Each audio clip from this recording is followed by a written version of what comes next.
Customer komplain marah-marah. Jangan takut. Ngopi-ngopi. Ngobrolin program iPos. Assalamualaikum warahmatullahi wabarakatuh. Waalaikumsalam warahmatullahi wabarakatuh. Kembali lagi di acara Ngopi Ngobrolin program iPos. Kali ini bersama saya Adit. Di episode kali ini kita ditemani lagi nih oleh Mas Aziz. Mas Aziz adalah konsultan di Trigonal Software. Kita langsung aja ya Mas Aziz ya. Yuk. Oke Mas, jadi belum lama ini sempat viral nih, ada seorang pembeli komplain ke kasir. Oh ya, oke. Nah, kita simak bareng-bareng aja deh postingan yang dimaksud ya. Ya, oke. Let's go. Saya mau untuk 2025 ya. Kalau nggak bisa dingin, kembalikan uang saya ya. Susu itu harusnya dingin. Kalian kasih saya ada order susu yang kecil itu dikasih dingin. Saya nggak peduli. Saya nggak peduli. Nah, itu tadi tayangannya. Oh Mas. ya, oke, yang lagi viral ya. Yoi, gimana nih tanggapannya dari Mas Aziz nih? Ngeri nggak kalau seperti itu kelihatannya Mas? Ya, kalau di satu sisi sih mungkin ini pembeli sedang berusaha menuntut hak yang sepertinya pembeli punya ya. Iya. Jadi di satu sisi itu Ya.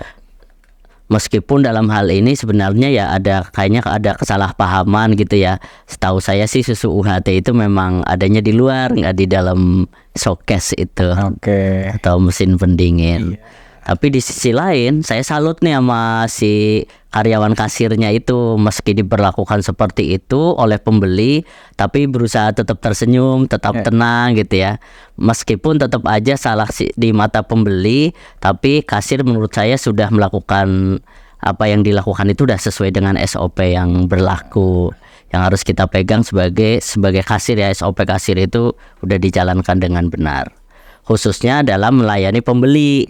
Tetap tersenyum melayani pembeli yang marah-marah. Oke. Sabar, seperti itu Mas. Nah, menarik nih tentang SOP nih. Boleh dijelaskan nggak nih Mas? SOP-nya tuh apa aja sih kalau menjadi kasir? Iya, jadi tugas kasir itu kan ada banyak ya. Iya. Nah, seharusnya setiap tugas itu ada SOP-nya. Seperti mengelola transaksi, terus memindai barang, scan barang, ya terus menerima uang dari customer, mengembalikan uang kembalian, terus mengumpulkan berbagai jenis pembayaran. Misalnya ada yang bayar cash, ada yang bayar non tunai dan sebagainya, yaitu nanti bisa dipisah-pisah. Selanjutnya tugas kasir juga mengeluarkan bukti transaksi, nyetak struk, terus melakukan silang produk atau perkenalan produk baru. Biasanya sering tuh kalau kita lagi di kasir ditawarin produk baru atau mungkin promo-promo baru itu seperti itu. Terus menyelesaikan keluhan pelanggan, misalnya ada customer komplain kok harganya beda atau kualitasnya udah nggak bagus, itu biasanya kan komplainnya ya ke kasir. Itu seperti itu. Terus menyapa pelanggan saat memasuki atau meninggalkan toko. Kan biasa tuh kita datang terus kita keluar, biasanya kan customer si kasir itu ada ini ya, salam khusus. Nah itu semua itu seharusnya ada SOP-nya. Terus yang paling penting nih Mas Adit, staf kasir juga harus bisa menjaga area kasir atau check out itu selalu bersih dan rapi. Itu seperti itu. Dan tambahan si kasir juga harus melacak setiap transaksi ya. Jadi si kasir harus tahu keluar masuknya barang. Oke, wah ini itu banyak banget ya Mas ya, SOP sebagai kasir nih ya. Iya betul, makanya bekalnya juga harus oke tuh untuk si kasir. Bekal yang oke. Kita pause dulu di sini deh Mas. Kita minum kopi dulu ya. Oke. Nah, kita lanjut lagi deh Mas ya. Lanjut. Bekal yang oke. Ini maksudnya gimana nih Mas? Jadi seorang kasir itu kan harus punya ilmu. Ini sebenarnya apapun sih ya. Kalau kita mau jadi apapun ya, itu ada ilmunya. Bagaimana kalau di sisi kasir ya, bagaimana cara yang baik untuk melayani customer, mengelola transaksi. Nah, tugas kasir itu kan tadi banyak ya. Sebenarnya itu bisa dilakukan dengan mudah kalau kita punya pakai aplikasi kasir. Itu jadi walaupun susah, kalau kita pakai aplikasi kasir, insya Allah bisa lebih mudah. Nah, menarik nih. Tugas segitu banyak, tapi bisa dengan mudah dilakukan hanya dengan bantuan aplikasi kasir. Betul. Kok bisa, Mas? Ya, jadi gini Mas Adit ya. Jadi aplikasi kasir iPos memiliki fitur-fitur yang oke nih buat mengelola transaksi dari pembeli yang bisa menunjang pekerjaannya si kasir itu sendiri. Misalnya scan barcode produk. Kalau pakai barcode scanner kan kita atau si kasir itu nggak perlu ngetik nama atau barangnya ya, tinggal scan aja. Itu menghindari kesalahan pilih barang. Itu sering terjadi tuh, barang yang dijual apa tapi yang ditulis atau dicatat itu apa, itu kan nanti bisa jadi stok yang selisih ya, benar. karena bukan barang yang benar yang dipilih. Terus yang selanjutnya itu memunculkan atau mengecek harga produk. Kan kadang ada customer yang nanya, apalagi yang kasirnya produknya itu nggak ada harganya kan, berarti harus di kasir nanya. Benar. Nah itu kan bakalan kesulitan ya, apalagi produknya banyak, nggak mungkin kan si kasir ngapalin produk satu-satu. Betul. Nah itu bisa pakai itu, jadi si kasir tinggal ngecek produknya apa, harganya berapa, termasuk misalnya ngecek stok pun bisa langsung dari situ. Ya. Jadi nggak perlu nyari-nyari di buku, ini produk ini ada di halaman berapa ya. Jadi kayak malah gitu. ribet ya Mas Aziz. Betul itu. Jadi intinya sih si kasir lebih mudah, nggak perlu menghafal semua produk yang ada di toko. Terus yang selanjutnya menghitung total belanja. Kebayang kan kalau barangnya banyak kita harus ngetik pakai kalkulator, ya notalnya berapa. Benar. Dan itu kemungkinan salahnya juga besar kan. Benar. Kita ngetik seperti itu tuh juga sangat besar. Ya. Termasuk juga menghitung kembalian. Misalnya orang belanjanya berapa, ngasih berapa, kita ngasih, kalau kita salah ngasih kembalian kan repot juga ya. Benar. Customer bisa nggak seneng, itu seperti itu. Kalau kelebihan mungkin seneng ya. Bisa jadi. Terus ada lagi fitur pending. Nah biasanya di kasir itu ada beberapa kasus yang misalnya contoh saya mau belanja tapi uang saya kurang, yang saya ngambil uang dulu kayak, atau misalnya ada tambahan yang harus saya belanjakan, otomatis kan balik lagi ke belakang misalnya, dan di belakang saya itu ada yang ngantri. Nah kalau nggak ada fitur pending, berarti transaksi tadi kita batalkan, kita lanjut melayani customer yang tadi yang udah ngantri.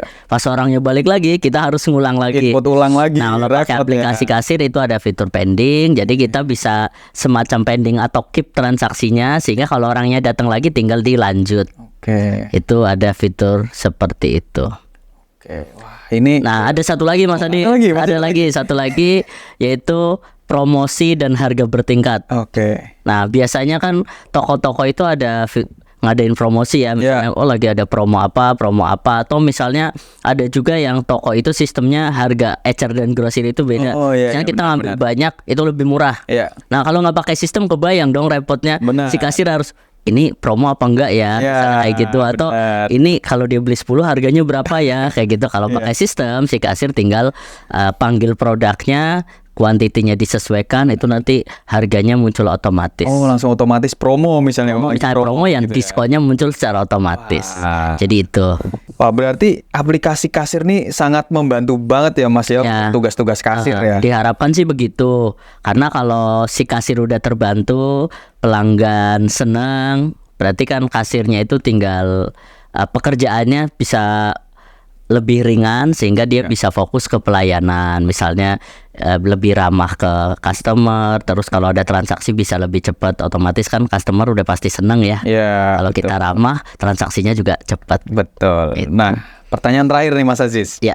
Kalau ada pembeli seperti yang ada di video tadi nih, komplain, apa yang harus kasir lakukan Mas? Hal-hal seperti ini kan jarang, tapi pasti ada ya. Pasti ada. Jadi si kasir tetap harus punya skill untuk menghadapi itu. Yang pertama sih harus tetap tenang. Karena kalau nggak tenang, walaupun dia mungkin udah belajar, tapi akhirnya nggak tenang ya, mungkin ilmunya jadi nggak kepake. Benar. Itu supaya tetap bisa tersenyum lah. Jadi apapun yang dikatakan customer, kita tetap melayaninya dengan senyuman. Selanjutnya kita harus menyimak dan mendengarkan komplain pelanggan. Kita dengerin aja. Kadang memang customer itu ya cuma pengen didengar. Kita dengar apa yang dia keluhkan.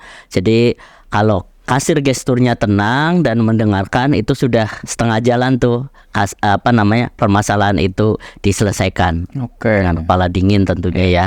Setelah itu kasir harus bisa berpikir cepat, kira-kira apa nih yang bisa dilakukan si kasir untuk mengatasi itu. Misalnya menawarkan bonus atau apapun itu, misalnya lagi ada promo atau apapun itu yang bisa ditawarkan sebagai pengganti kekecewaan. Jangan sampai kekecewaan itu berlarut-larut yang dialami oleh pelanggan tadi. Itu. Dan yang terakhir, jangan sungkan untuk meminta maaf. Walaupun kita nggak salah, tapi bukan berarti kasir nanti ikut ngotot. Harus lebih merendah, kita harus minta maaf biar mendinginkan suasana. Benar. Itu sih. Jadi tetap tenang, kasih solusi kira-kira apa, sama jangan lupa minta maaf. Jangan terbawa emosi ya. Ya Mas, itu Mas, karena ya. itu bakalan merusak, memperkeruh lah ya, Perkeruh keadaan. karena udah keruh, Nggak selesai problemnya, Ya, malah betul. makin rumit nanti ya Mas Aziz repot. ya. Betul. Oke, terima kasih nih Mas Aziz atas waktunya nih ya. Ya sama-sama Mas Di. Dan terima kasih juga untuk teman-teman yang sudah bergabung di Ngopi Bareng kali ini. Salam sukses. Wassalamualaikum warahmatullahi wabarakatuh.